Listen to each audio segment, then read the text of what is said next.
Guys, I cannot think of a way to start today's video. It's just nothing's coming to me except the books. November was all about the books. I finally got back to reading consistently. I smashed out 10 books this month, which is the first time I've done that in a couple of months.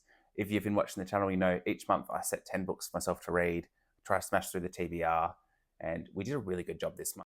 We'll analyze how strict I was with sticking to the TBR later in the video, but it was a really good month. There was a lot of good books.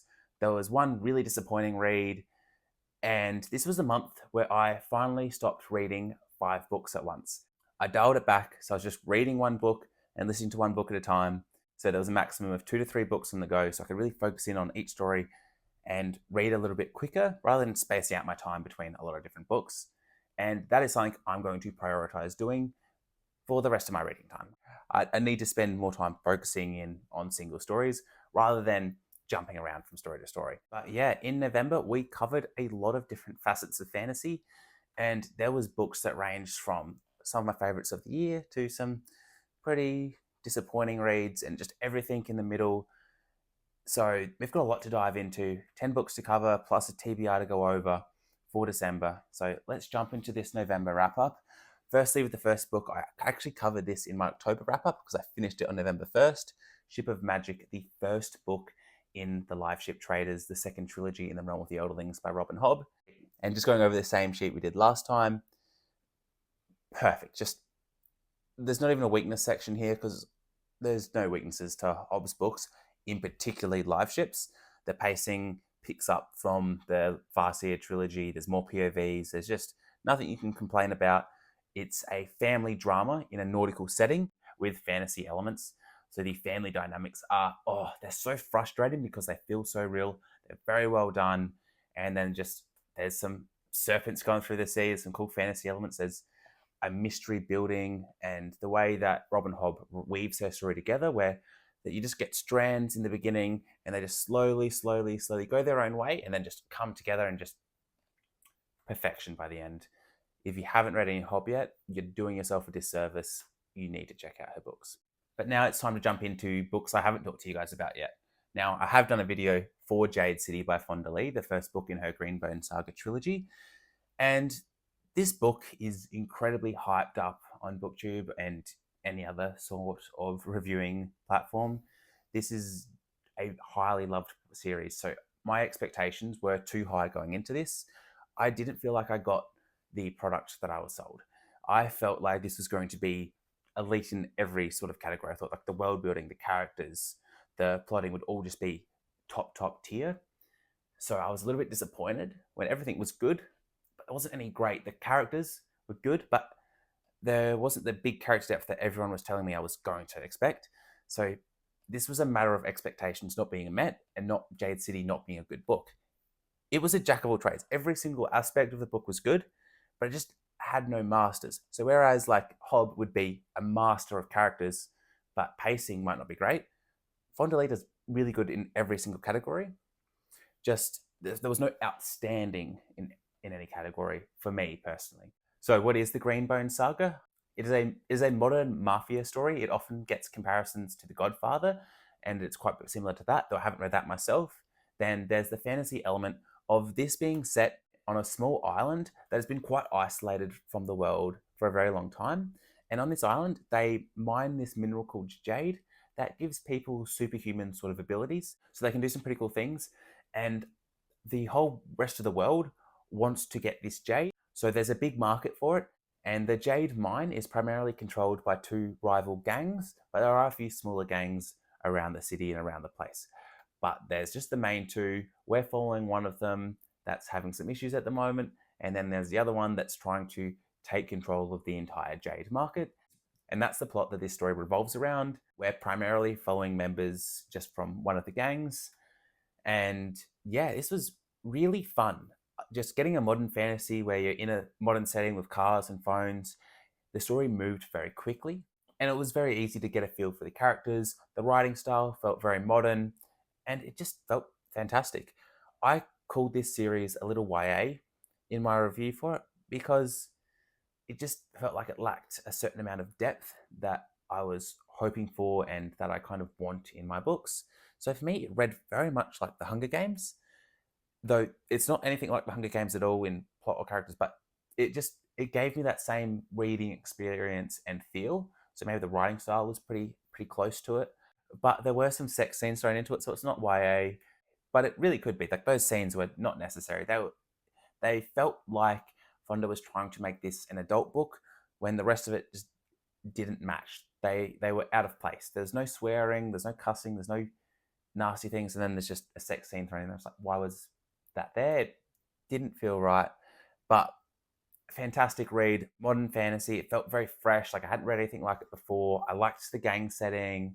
So really good. Also, this was our Fable book club read. So we read this as a group together and there was a lot of similar feelings. Now, our current book club read is the DragonBone Chair, book 1 of Memory, Sorrow and Thorn by Tad Williams. So if you want to jump in on this read, the link is down in the bio. Completely free book club. We just check out a book each month, and at the moment, got Tad Williams, which is pretty exciting because I've wanted to get into this for a very long time. And if you're checking out the link in the description, guys, like the video, leave a comment, subscribe. Let me know what your best reads were in the month of November. What are you excited to read in December? Let's get some discussion going there. But with that, my next read was Illuminae by Jay Kristoff. I don't know why I put files in the title. It should just be Illuminae by Jay Kristoff and Amy Kaufman, an author duo of just two Aussies that are absolute legends, writing a YA space opera that is set in far deep space. We are on a pretty isolated mining colony that tries to stay pretty separate from the rest of unionized space. But these guys get attacked by a big corporation, and luckily there's some union ships there that are able to save them. So the population abandons this planet, jump onto these union ships, and just gun it. They're fleeing, they're getting attacked by this big corporation that's chasing after them, and that's the basis for this story. But the big thing with the Illuminae files is, and I have done a video on this, the same video I did with Jade City, which is in the video 3 series to break a reading slump, is this series is written in a very special formatting. So this story is told through a bunch of hacked files that their ship has recorded. So we've got email communications, chat rooms, doctor's reports. We've got fighter pilot communications, and a whole bunch of different things. There's one where a guy is reading off what he can see on a security camera, and it just makes for the most fun reading experience, and it doesn't take away from the story at all. The plot, the characters, the world building, they're all still there whilst having a really refreshing format. So this makes for a really fun, fresh reading experience. If you're looking for something just to get out of the ordinary, every file and document is important to the story, so you're always hooked, you're always engaged. There's never a wasted minute in this book. And the audiobook is a full cast audiobook, so if you want a fun audio experience, this is a really good book for it, really good series for it. I also read the prequel novella after I read this one, which I'll talk to you guys about later, but story flows well with the formatting. Plot, really interesting. There's a freaky AI going on. There's a messed up AI in this book that you find out more about in the novella. Some sassy teenagers, and just Kristoff's humor, just always phenomenal. He's one of the best authors when it comes to just making you laugh. So that was just a fantastic read. It felt a little immature, but it's a YA book, so I can't really complain about that. So let's jump into the next book, which I had a few too many complaints about this one. The Shadow of the Gods was the book that got me back into fantasy, and The Fury wrapped up that series in a way that left me unsatisfied and a little bit disappointing. I've read all 10 of John Gwynn's books. I love John Gwynn as an author. He's definitely one of my favorite authors of all time, and I've loved 9 of the 10 books he's written. This one wasn't for me. I've gone into it quite a bit in my separate John Gwynn video, and also my 3 series to break a slump video. I just talked about my review for Fury of the Gods, so I won't cover it too much today, but it's still fun, it's still good action, it's still a good time. It's just not his best work. So it just left me a little bit disappointed. But I don't want to harp on about this one because I have talked quite a bit about John Gwynn in my other few videos. So we'll jump into the next one. Which is the greatest book ever by the best author ever. Guys, Empire of the Damned by Jade Kristoff. This was a reread for me, and I loved it even more the second time through. I read it earlier this year when it came out. I loved it. I smashed through it so quickly that this time, getting to sit with it, digest it a little bit more, and really take it in was just so fun. Jay Kristoff just doesn't disappoint in a single category with this book. Like plot, characters, writing, world building, everything is just elite. For a series that is just a trilogy, the world building, the scope, the history all feels massive. We get more politics in this book, so the intrigue, the depth just continues to grow. Character additions in this book were just fantastic. They just added so much to the story. The story just continued to go, and it did a perfect thing for book 2 in a trilogy where it just sets up the last book in just such a perfect way. It didn't feel like filler, it felt important, but it's also just has me just needing book 3, which is the weakness for this book, is it needs book 3. I need the next book after that ending, but I've talked so much about this series on this channel. I shouldn't spend too much more time talking about it. So we'll go on to the next book, which is another Jay Kristoff book. Guys, he is my favorite author of all time. Of course I'm going to read his books. He's got so many of them that I still haven't read yet. So Momento, the prequel book for the Illuminae files, definitely recommend reading it after you read Illuminae book 1. You'll be able to sit down and read this in a sitting. This is going through one of the AIs on a Union ship before the Union ship comes and saves the population from getting decimated on that mining planet. So AI meets trolley problem. Just think about that, guys.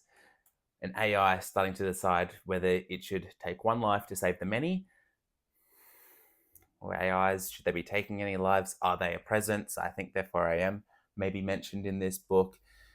This one had even better characters than the Illuminae files. I just knew exactly who the main character was in this book straight away. Like, you just got a feel for them, but you also got to learn more about them as the story went on, and just got a really good feel for who they were, and you were hooked and drawn to the page. I couldn't think of a single weakness for this one. I just blew through it in a sitting, and I absolutely loved it. So the next book I had, No Country for Old Men by Cormac McCarthy. Now, I read this one before the recent news came out about the author. I'm just going to talk about the book today. For me, No Country for Old Men read very much like The Road. So it's that simple writing style that is highly effective. It's just mostly short sentences, very simple words, but you get very strong imagery in your mind, and you get a very strong feel for each character and who they are. And this book had very distinct POVs, where it just felt very fresh every time we just turned the page, switch of POV, and you just wanted to know what everyone was doing at all times. A really good mystery feel. It was a Western story, slightly modern, so it's not like a Western where everyone's on horses. There's like, it's set after the Vietnam War or in Texas. So mostly people are in cars, but there are a few horses, and it just has that Western feel. It was very grim, very compelling. I read this one in a sitting, and I had a really good time. I didn't really have any complaints for it, except once I finished reading it, checking out the news, was a little bit disappointing. So yeah, not sure what I think about this one.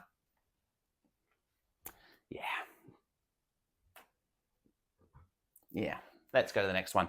So we just went from disappointing to disappointing. I'm so sorry, guys. I want to bring the positive vibes, but this book had so much potential. Tales from the Gas Station by Jack Townsend. Sorry, I just checked the camera angle. I didn't realize you guys were getting this cut off. But Tales from the Gas Station. Our main character works at the service station, and he's just telling us about his life. He's telling us that he's writing a blog about these weird events that happen at his work. He's telling us about the condition he has where he's unable to sleep. And he is very interesting because he's a little bit psychopathic. He doesn't really feel emotions. He doesn't really get affected by much. So he's very bland, very straight on about what's going on. And there's a lot of weird things. There's a lot of paranormal events going on around his gas station, and he's very nonchalant about it because of the way he is in the head. So it just had such potential, this series. The writing was very fun. It was light and easy to read, but there was a good air of mystery. It felt eerie, and you were just interested, and it was light and comedic. But just the ending just nothing really happened. No real big event and no real satisfying ending. So it kind of like set up what could come in the later books, but it just left me very disappointed because there's lots of weird things happening, and then nothing really came of it, in my opinion. I think a lot of people could enjoy this, but in the end, for me, it just felt like there was just a lot of little random events, and it didn't work too much nice. Now, the next one, A Fool's Hope, the second book in the Last War trilogy by Mike Shackle. This one I can kind of be more positive about. There was one thing that really disappointed me. There was a certain plot device that just felt like it was a little bit of a cheat code to progress our characters' stories, which I think they've done a good job with it. I think Mike's made it work, but usually when this sort of thing shows up in a book or a TV show or a movie, I'll stop watching. It's not something I really like in my stories, but it was all right here because Mike's done a lot of good things with other parts of the book. The only other disappointing part of A Fool's Hope was I did this on audio instead of reading it, and the narrator does a really poor job of capturing the voices of these characters.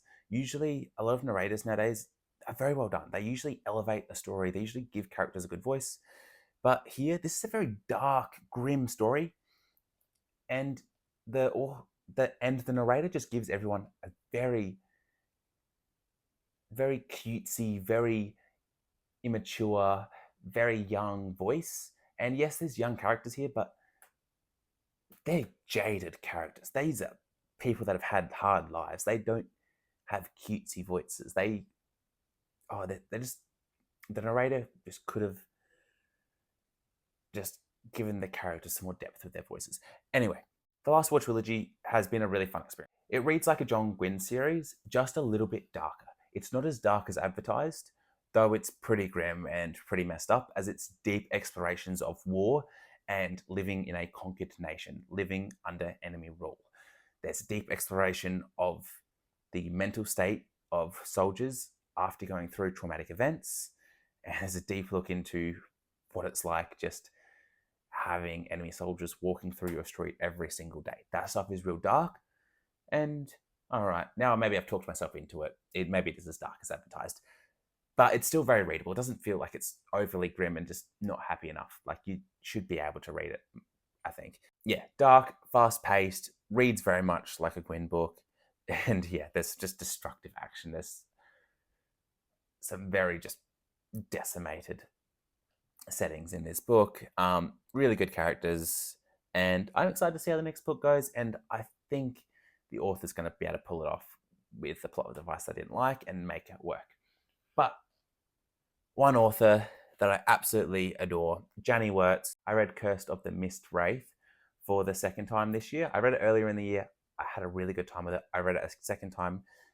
I enjoyed it even more, like 20%, 30%, 40% more. I really took my time with it, dove into the characters, and just really immersed myself in this world, and I had a really good time. I'm really excited to dive further into this series, and I think next year I'm just going to be reading as much Jade War as possible. She's got like a pretty cool novella for this series called The Gallant, that if you want to have a taste of what the Wars of Light and Shadow is about without having to jump into an 800-page book that's got some pretty dense prose that you have to take your time with, there's a 120-page novella called The Gallant that gives you a feel for this world and what this series is going to be about, so you can get a nice intro into this. And I think I'm going to make that the book club read for January, so everyone can just get in on something nice, light and easy, something very digestible. And then I just want more people checking out Jade War because her books are fantastic.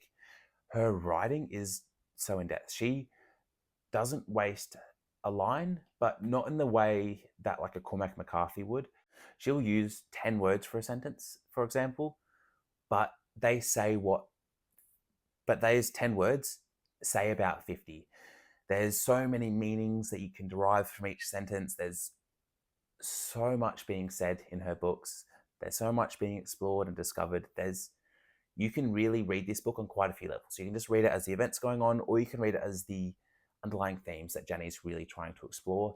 She goes really in depth with her characters. The two brothers we've got here, one of them just has a drive and an innate sense for justice, and the other one has superhuman empathy.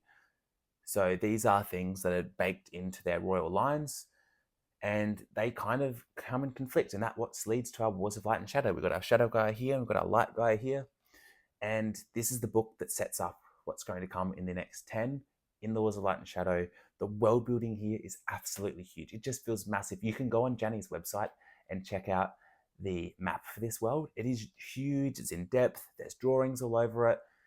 This is big classic epic fantasy, but it is more because Janny really dives into different themes. She's got deep characters just like Hob, but she's also got the Malazan Wheel of Time world building, and the writing style sits somewhere between like a Stephen Erickson and a Robin Hobb, but with even more depth, potentially, maybe. Really love this series. If you want big classic epic fantasy, if you really want something that you can just sink your teeth into and take your time with, I'd recommend checking it out. Now, that was all my reads for November, so let's see how I did sticking to my November TBR. I did a pretty good job. I didn't get to Mad Ship, I didn't get to the Heroes, and I didn't get to Eye of the Bedlam Bride, but I still got to 7 of them, so 7 of 10, that's pretty good. But now for my December TBR, will I be able to stick to it? You'll have to let me know down in the comments. But my theme for December is finishing off series I've started.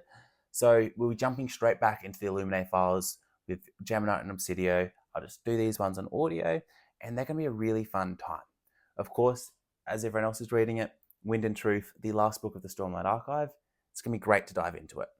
Then we've got our book club read, so we are starting something new, but just one thing. The rest are all continuations. So we've got our book club read, the DragonBone Chair. Definitely excited to check out this one. See the series that influenced so many of my favorite authors.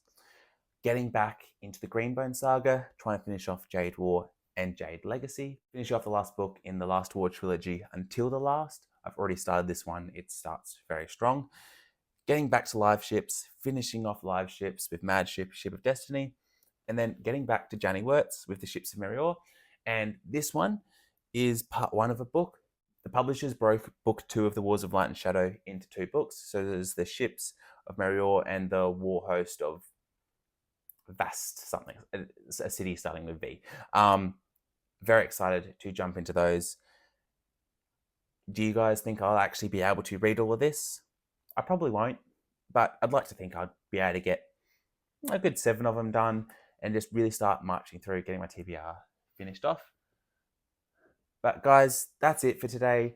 Thank you so much for watching. Please let me know the best books you read in November. What have you got lined up in December? And just have a great day.